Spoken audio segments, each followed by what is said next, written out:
Sehat-sehat kan semuanya? Alhamdulillah Bu. Iya, alhamdulillah sehat ya. Ini teh kok yang muncul di sininya siapa ya? Nah,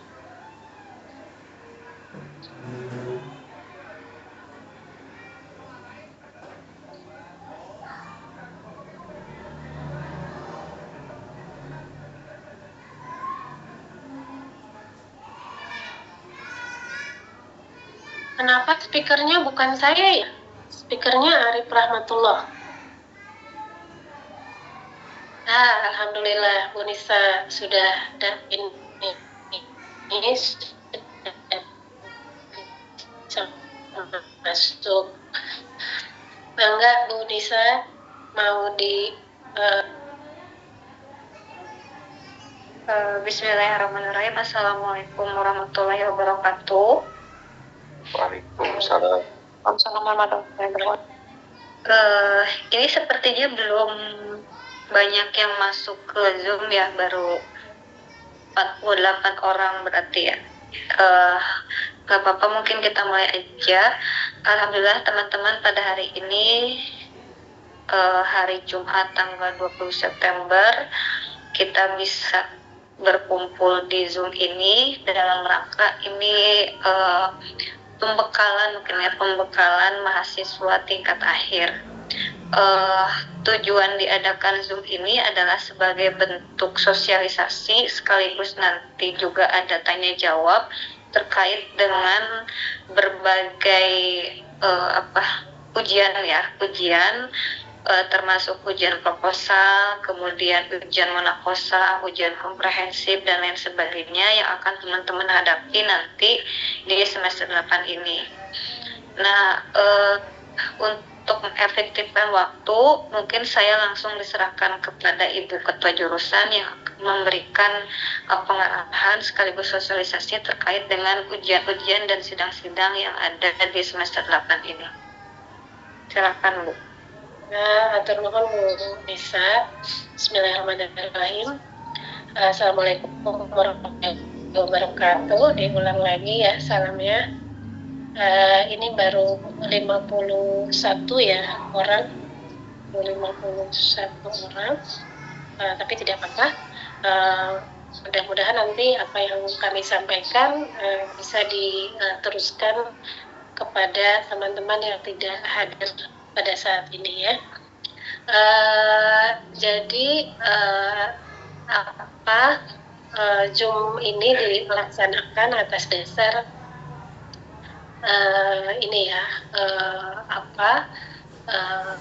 banyaknya mahasiswa yang ada ke prodi. Ini gambar si Bu Nisa ya? Oh enggak, udah gambar saya. Kalau di saya gambar Bu Nisa. Ya, Zoom ini dilaksanakan karena banyaknya mahasiswa yang datang ke jurusan ingin mengetahui bagaimana proses atau pelaksanaan atau persiapan ujian usulan bagian, komprehensif, dan munakosah. Ya, jadi memang ini mahasiswa semester 7 ini sudah di akhir semester nanti sudah bisa mengikuti usulan penelitian dan seterusnya komprehensif, kemudian selanjutnya munakosah. Nah, kita saat ini masih menggunakan tugas akhir itu masih menggunakan skripsi ya, jadi hanya skripsi. Untuk ke depan, ini draft panduan penulisan karya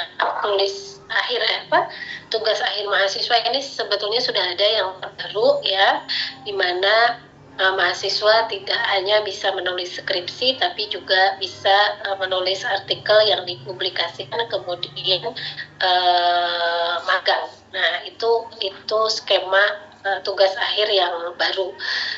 Hanya saja skema yang baru ini belum diketok palu ya, belum disahkan. Jadi saat ini saya menjelaskan tugas akhir yang berbentuk skripsi saja. Ya, mudah-mudahan di beberapa bulan ke depan ini panduan yang baru sudah bisa digunakan, ya, sudah disahkan dan bisa digunakan oleh Ananda yang semester 7 gitu. Tapi saya belum berani nih untuk menjelaskannya karena belum ketok palu. Nah, usulan penelitian, ya, sebentar saya harus masukin ini dulu. Ada yang masuk.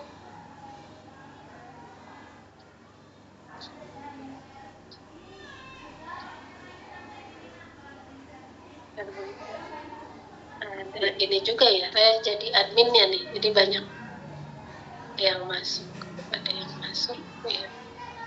Nah, usulan penelitian, ya, kapan sih Ananda bisa mengikuti UP gitu ya, atau usulan penelitian. Nah, usulan penelitian itu bisa dilakukan kalau misalnya syaratnya, ya, yang pertama adalah sudah lulus mata kuliah metode penelitian. Itu yang pertama, ya. Jadi kalau Ananda sudah lulus mata kuliah metode penelitian, maka itu salah satu syarat untuk mengikuti UP. Kemudian yang kedua, itu sudah lulus, ya, diambil, tapi kalau tidak lulus masih belum bisa ikut UP. Kemudian yang kedua, kalau dari panduan yang sedang dipakai, ya, bukan yang baru, UP bisa dilakukan kalau Ananda sudah lulus mata kuliah di luar praktikum, ya, seperti PKL dan lain sebagainya, itu sebanyak 75%. Jadi kalau misalnya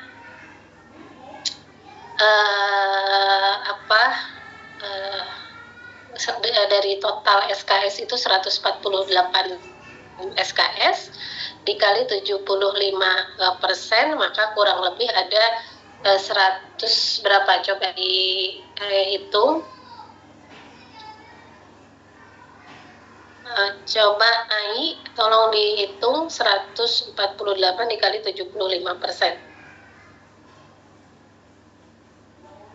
Ada AI?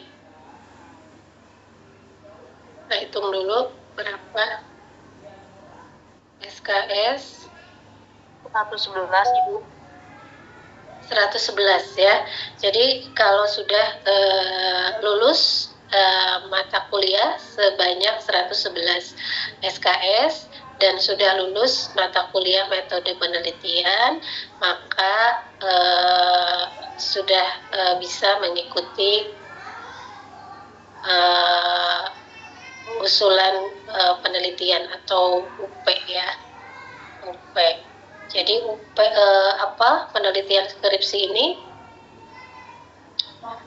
adalah tugas akhir mahasiswa, ya, tugas akhir mahasiswa yang wajib diikuti oleh semua mahasiswa. Jadi ini sifatnya adalah wajib.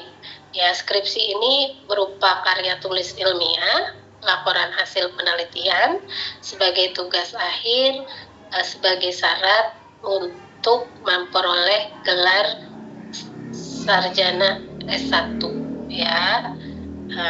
Ini adalah skripsi dan itu wajib diambil untuk saat ini, ya. Nanti ke depan tidak hanya skripsi, bisa juga dengan artikel jurnal atau dengan magang, ya.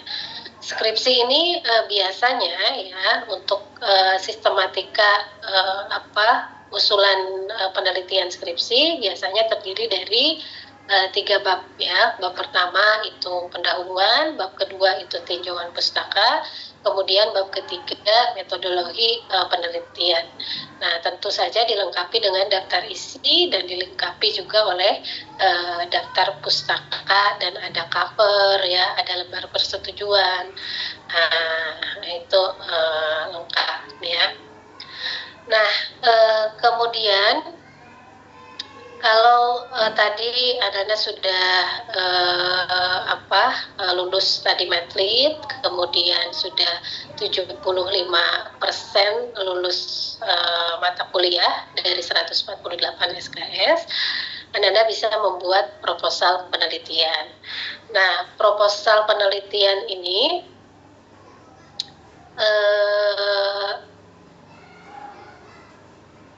proposal penelitian ini dibuat tadi 3 bab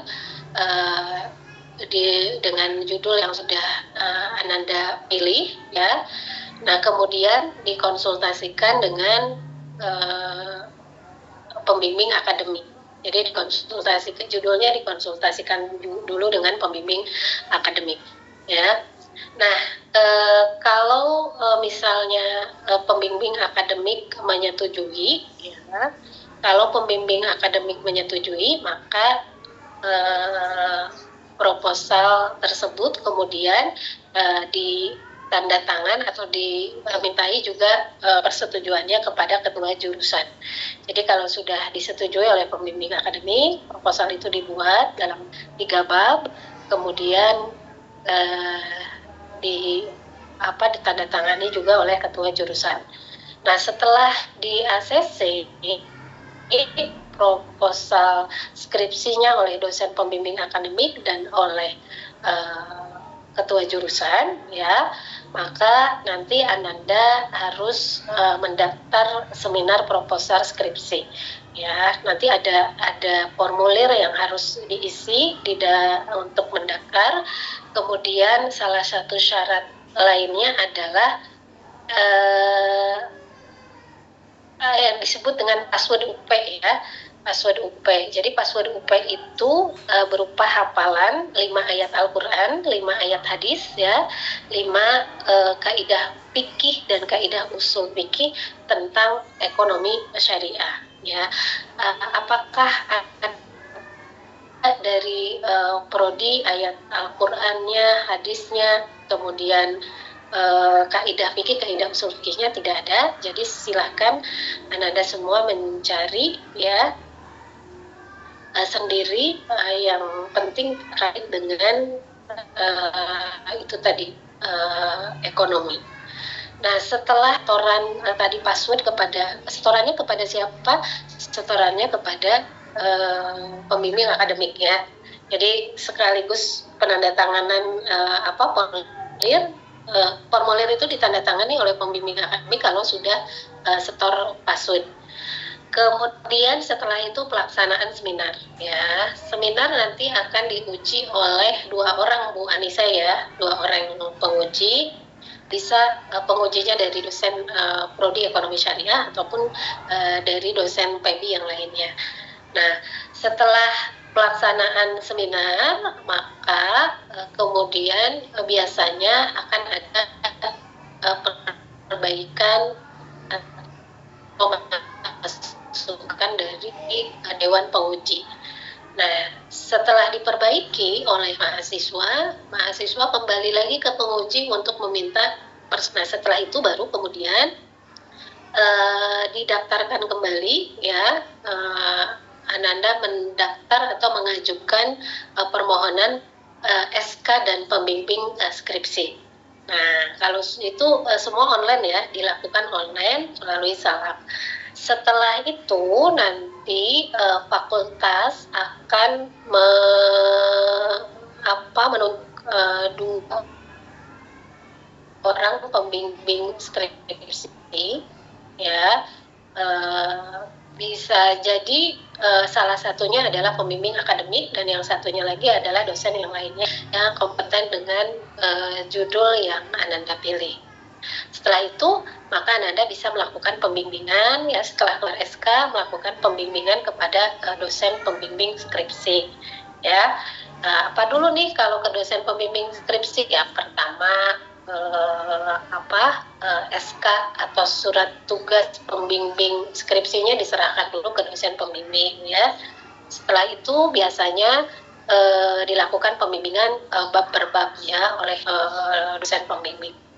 Nah, kalau sudah mendapatkan SK pembimbing skripsi, Anda sudah selesai UP ya, sudah perbaikan dan sudah dapat SK judul dan SK pembimbing skripsi, di bulan berikutnya Anda bisa ikut ujian komprehensif ya. Jadi bisa ikut ujian komprehensif. Nah, apa saja syarat dari ujian komprehensif ya? Ya, syaratnya adalah yang pertama lulus ujian seminar usulan penelitian. Jadi kalau sudah dapat SK skripsi, Anda baru boleh ikut ujian komprehensif. Kemudian yang kedua, semua mata kuliah yang diambil, yang disajikan oleh program studi itu juga sudah lulus semuanya.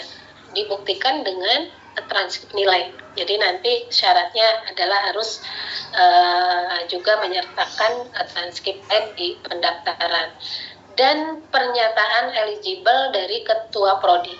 Jadi nanti itu akan dicek oleh admin Pak Rifki ya, apakah Ananda sudah eligible atau tidak gitu ya di PD Diktinya. Jadi yang bisa ikut ujian komprehensif kalau semua mata kuliah sudah lulus dan tidak ada nilai D.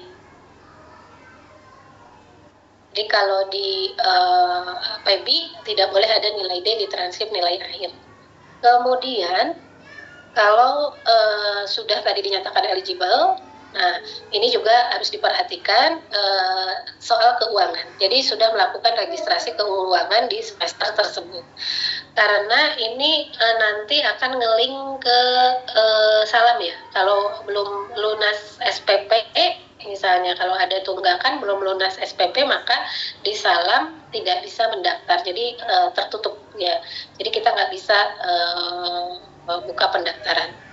Kemudian selanjutnya telah lulus PBAK. Nah, jadi harus menyertakan juga surat kelulusan PBAK di tingkat universitas, fakultas, dan pelatihan kepemimpinan di tingkat prodi. Itu di panduan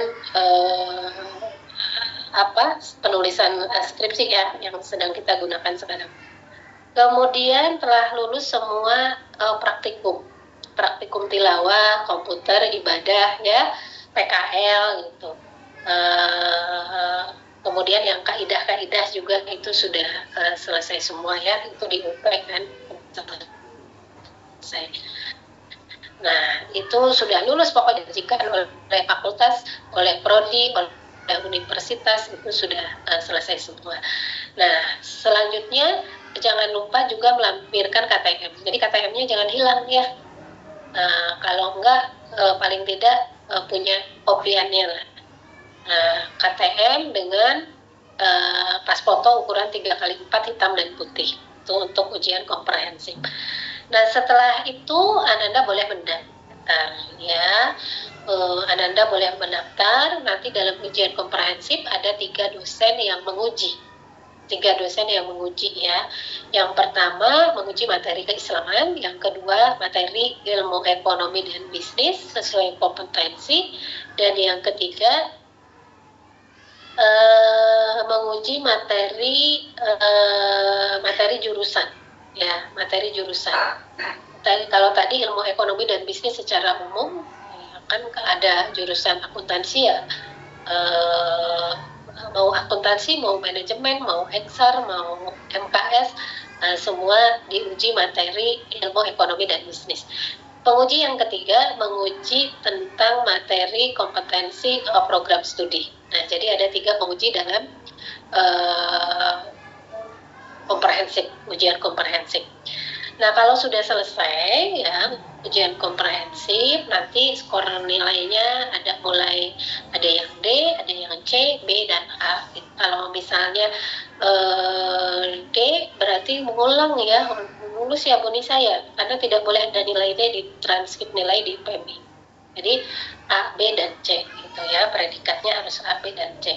Nah, nilai ini nanti dikumulatifkan dari 3 penguji. Kemudian kalau sudah mengikuti ujian komprehensif, bulan berikutnya kalau skripsinya sudah selesai nih ya, skripsi itu anak-anak bisa ikut ujian munakosah.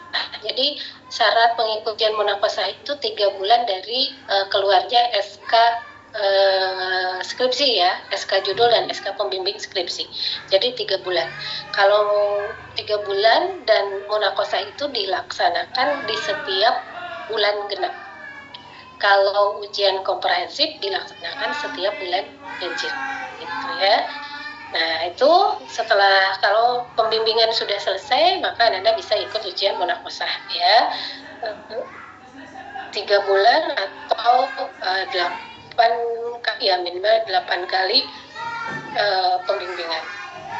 Nah, munakosah apa syaratnya? Syaratnya yang pertama menyerahkan naskah skripsi nih ya. Naskah skripsinya yang sudah lengkap, mulai dari cover sampai kemudian lampiran dan lain sebagainya, itu diserahkan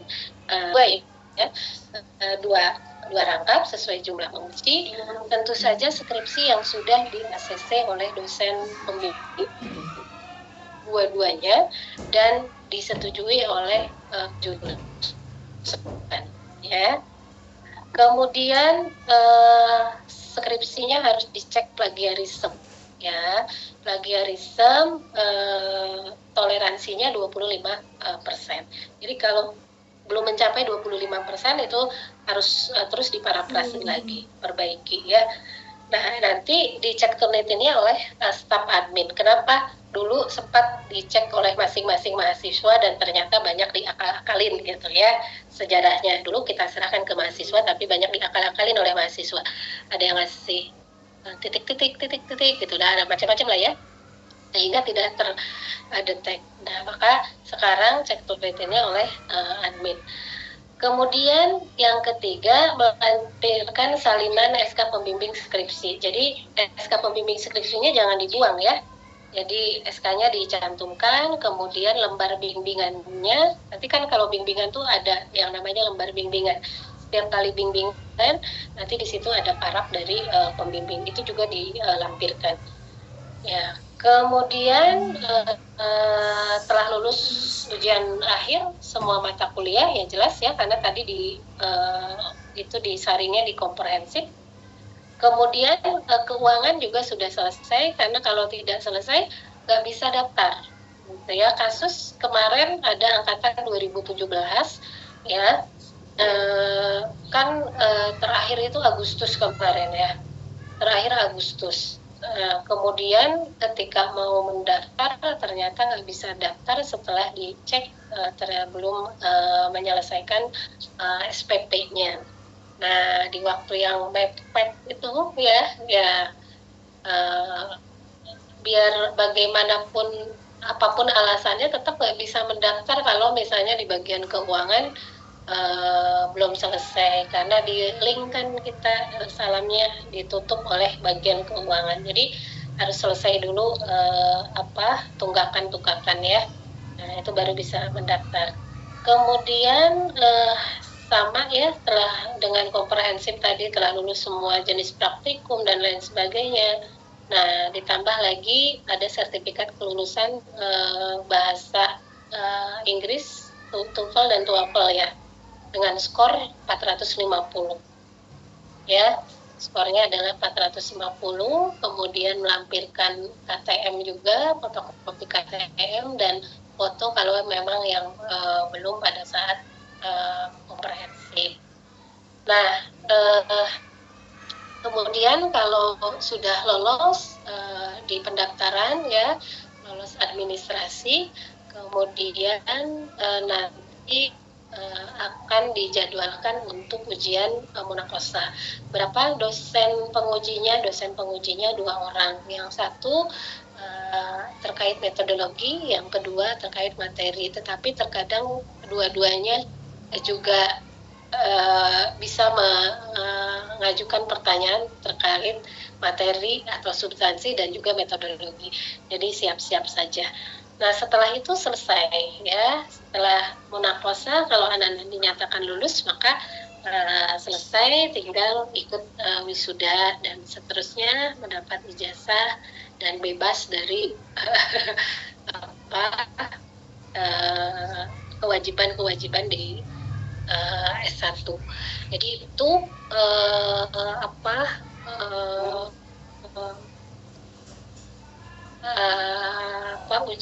ujian ya yang harus Ananda ikuti setelah semester 7 ini ya.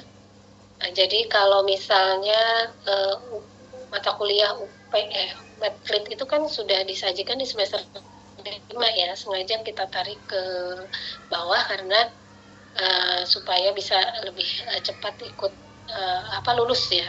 Jadi di semester 5 itu kan sudah lulus gitu. Jadi kalaupun ada yang nggak lulus bisa diperbaiki di semester 7, jadi bisa cepat selesai. Nah, kemudian jangan lupa di kontrak ya, nanti di semester 8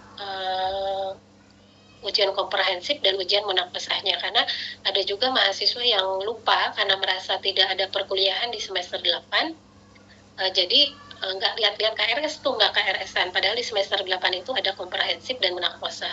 Sebetulnya kalau di semester 7 ini kan hanya tidak perlu 4 SKS ya, bisa sebetulnya diambil di kontrak yang komprehensif gitu, sebetulnya bisa. Jadi ketika liburan antara semester 7 ke semester 8 itu kalian sudah bisa ikut ujian komprehensif gitu ya.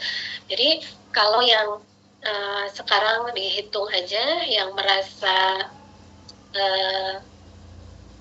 Medflitnya sudah lulus, kemudian sudah 75% diambil mata kuliah, maka sudah bisa ikut UP. Nah, kalau di panduan yang baru, Bu Anissa, saya lihat kayaknya 80% dari total SKS ya. Bukan berdasarkan presentasi, tapi di situ disebutkannya sudah 120 SKS yang diambil. Ya, bukan berdasarkan presentasi, Bu, bisa untuk panduan yang ke depan ya, panduan skripsi yang akan datang, yang saat ini sedang digodok, sedang direvisi dan akan disahkan. Tapi kalau yang sebelumnya adalah 75%. Nah, untuk yang ke depan ya nggak tahu saya ini disahkannya kapan. Jadi kalau misalnya bulan depan disahkan, berarti Ananda semua ikut yang baru nanti, panduan yang baru di 120 SKS. Karena di panduan yang baru bukan berdasarkan presentase, tapi berdasarkan tadi jumlah 120 SKS. Begitu ya. Bagi yang misalnya sekarang masih banyak yang mata kuliah yang harus diperbaiki ya, kalau ada yang D berarti harus diperbaiki.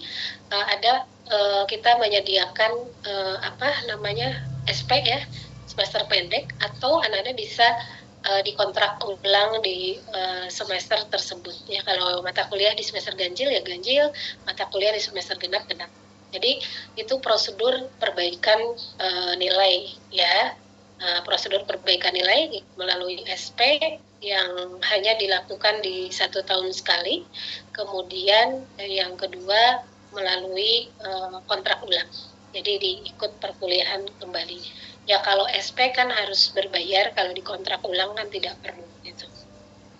Itu ya, tapi di kita itu masih sangat murah ya, 1 SKS 50.000, 2 SKS 100.000. Mudah-mudahan nanti tahun ini juga masih terus sama. Ini dari tahun berapa? Dari saya dulu jadi sekjur 2017, Bu Nisa, di PMH masih segitu, nggak naik-naik gitu ya. Kalau di UIN mah Hesen naik-naik, nggak naik. Begitu Bu Nisa mungkin. Jadi kalau ada yang mata kuliah yang harus diperbaiki, segera diperbaiki. Ada mata kuliah yang D, segera juga diperbaiki ya. Yang diperbaiki itu yang gimana? Yang mata kuliah D, yang T, yang tidak lulus gitu ya, silakan itu diperbaiki.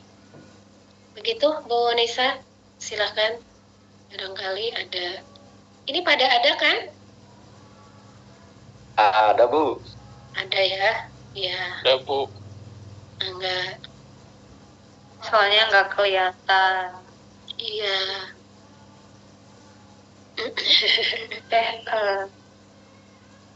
Ya, terima kasih Bu Evi atas arahannya. Kemudian tadi sudah disampaikan ya terkait dengan UP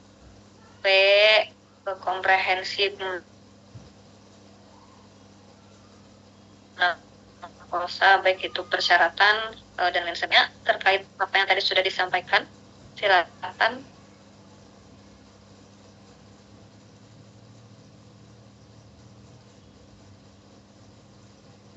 Kalau saya ingin sedikit menambahkan mungkin Bu ya, terkait pertama dari ujian proposal ya. Ujian proposal itu kan sebagai ujian pertama ya, sidang pertama yang akan teman-teman lalui ketika nanti teman-teman akan menyusun skripsi. Nah, biasanya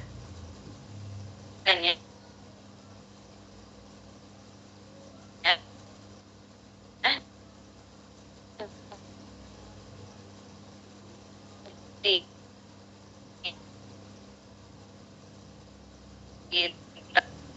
mata kuliah metodologi penelitian. Nah, jadi diusahakan ketika nanti Medlit itu teman-teman sudah punya gambaran terkait dengan apa yang akan nanti teman-teman tulis untuk skripsi. Jangan sampai waktu Medlit itu dibuat tugasnya tuh asal ya. Nah, kalau asal itu biasanya suka lama lagi, meskipun nanti dari sana akan ada proses bimbingan ke pembimbing, tapi alangkah lebih baiknya ketika Medlit itu lulus, teman-teman sudah memiliki topik yang akan teman-teman buat sebagai bahan penulisan skripsi. Jadi ketika nanti bimbingan tuh teman-teman sudah 80% atau 75% lah proposal yang sudah jadi, tinggal nanti proses bimbingan ke pembimbing. Itu yang pertama. Kemudian yang kedua terkait dengan komprehensif.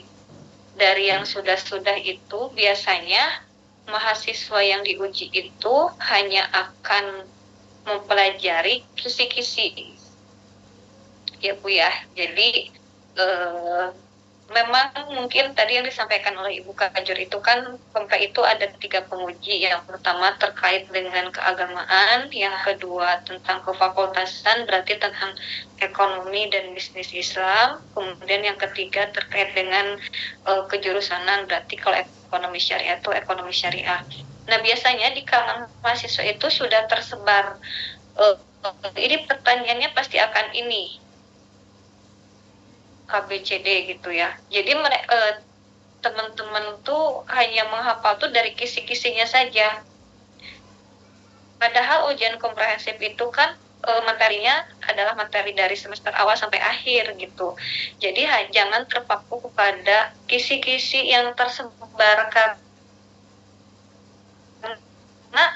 dari kami jadi ketika pertanyaannya di luar kisi-kisi itu banyak yang Ibu nggak ada di kisi-kisi loh. Kan yang ujian komprehensif itu keseluruhan mata kuliah gitu ya.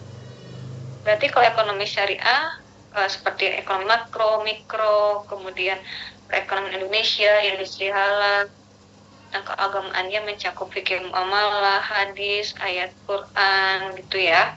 Itu ya. Jadi mudah-mudahan nanti teman-teman ketika ujian kompreh terutama dipersiapkan jangan hanya mengandalkan dari kisi-kisi, dan kisi-kisi itu juga nggak tahu siapa yang membuat dan menyebarluaskan.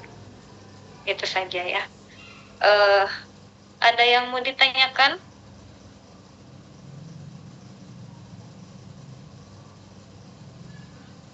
Ibu, saya pengen nanya.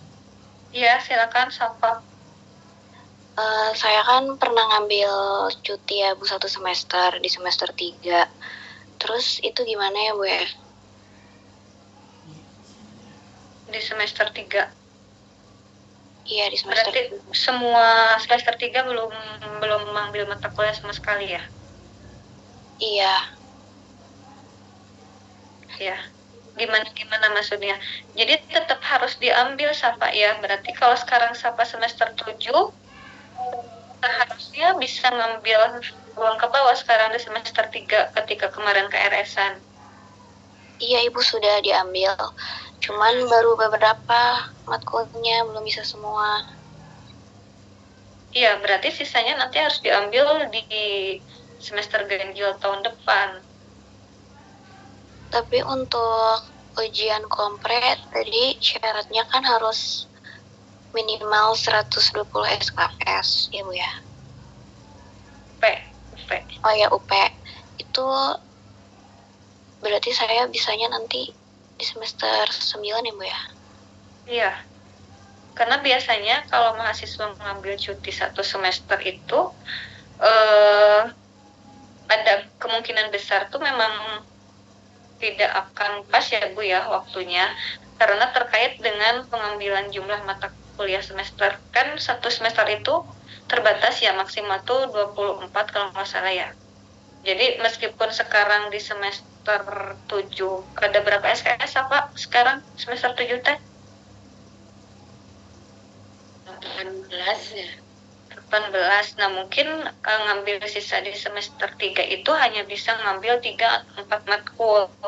Jadi sisanya belum bisa diambil di semester ganjil sekarang.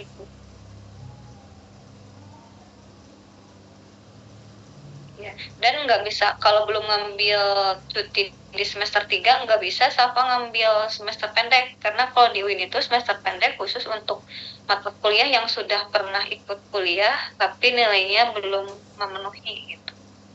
Ya, jadi wayahna kalau bisa Sunda kesana diambilnya nggak bisa semester ini semuanya gitu. Jadi ada beberapa matkul yang harus diambilnya di semester ganjil tahun depan.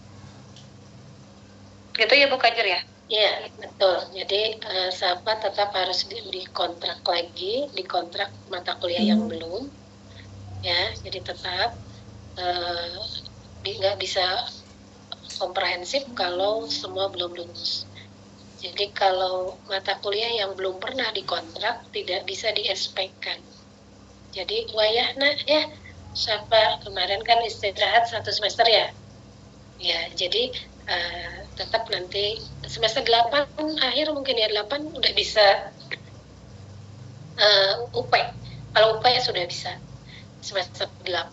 Tapi kalau komprek nanti nunggu selesai dulu, lulus semuanya. Baik Ibu, terima kasih. Ada lagi yang mau ditanyakan? Dan jangan lupa ya, praktikum-praktikum yang belum selesai tolong diselesaikan. Karena kemarin juga ke saya ngeburudul angkatan 21 tuh belum praktikum tafsir. Berarti itu udah 2 tahun yang lalu. Ada lagi yang mau ditanyakan? Arif? Adit, Tia? Ini Bu, terkait Bu, itu mau nanya. Siapa dulu nih? Adit. Ya Bu, ini terkait nilai Bu. Ada nilai yang jelek, mau ikutan semester pendek, tapi nilai yang jeleknya di semester genap. Kalau yang sekarang kan semester pendeknya yang ganjil, jadi kalau ngambil yang matkul semester genap bisa juga tuh. Gimana Bu? Ibu saya yang jawab atau Ibu? Semester pendek itu adanya 1 tahun sekali ya Adit. Jadi kemarin semester pendek itu biasanya diselenggarakan di semester genap alihan ke semester ganjil. Ya, jadi kemarin di bulan Bu? Agustus ya. Ketika teman-teman libur panjang tuh ada SP. Jadi meskipun mata kuliahnya di semester genap atau ganjil, tetap pelaksanaan SP-nya sama itu di sekitar bulan Agustus ya Bu ya. Agustus itu. Jadi itu di Agustus itu kalau SP mah mau matkul ganjil atau genap bisa dilaksanakan selama periode semester pendek yaitu di bulan Agustus. Ya. Gitu Adit. Ya Bu, makasih. Jadi jangan ketinggalan informasi ya, terutama nanti kalau yang mau ngambil SP biasanya di awal Agustus atau akhir Juli itu teman-teman harus sudah mempersiapkan mau ngambil SP apa dan jangan ketika informasi ya, supaya karena kalau SP nanti tidak ikut adanya lagi baru di tahun depan gitu, jadi harus nunggu 1 tahun lagi ya.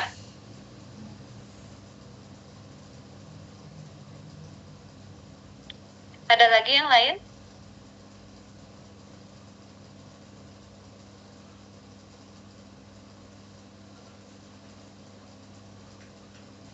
Sandi goyang-goyang kepalanya. Avatar. Ada lagi yang mau ditanyakan? Tidak ada, sudah cukup jelas ya. Izin Ibu, mau bertanya. Ibu, saya baru join barusan. Untuk lulus sekarang itu wajib skripsi ya, Bu?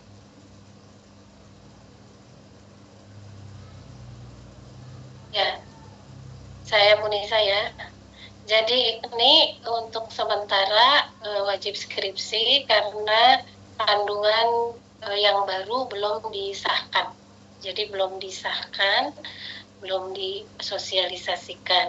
Jadi mudah-mudahan misalnya dalam waktu dekat kalau sudah disahkan, jadi bisa ada 3 pilihan. Yang pertama skripsi, yang kedua artikel jurnal yang publish, yang ketiga internship magang ya di dunia usaha. Nah, tapi itu belum disahkan, ini draftnya sudah ada, sedang revisi gitu. Jadi sementara saya belum bisa menjelaskan yang 2 lagi karena belum disahkan oleh fakultas. Nanti kita tunggu ketok palu dulu dari fakultas, baru disosialisasikan. Ya, jadi kalau mau sekarang ya berarti tetap masih menggunakan skripsi. Baik Ibu, terima kasih. Ada lagi yang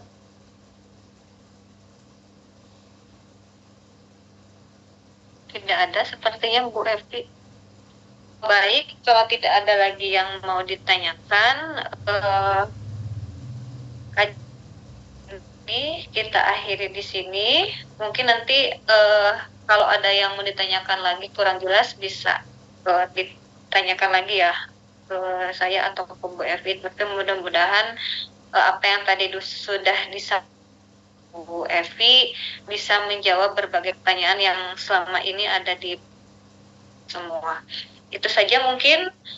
Terima kasih atas kehadirannya secara Zoom kali ini dengan mengucapkan alhamdulillah. Terima kasih. Bila taufiq wal hidayah. Wassalamualaikum warahmatullahi wabarakatuh. Waalaikumsalam warahmatullahi wabarakatuh. Iya.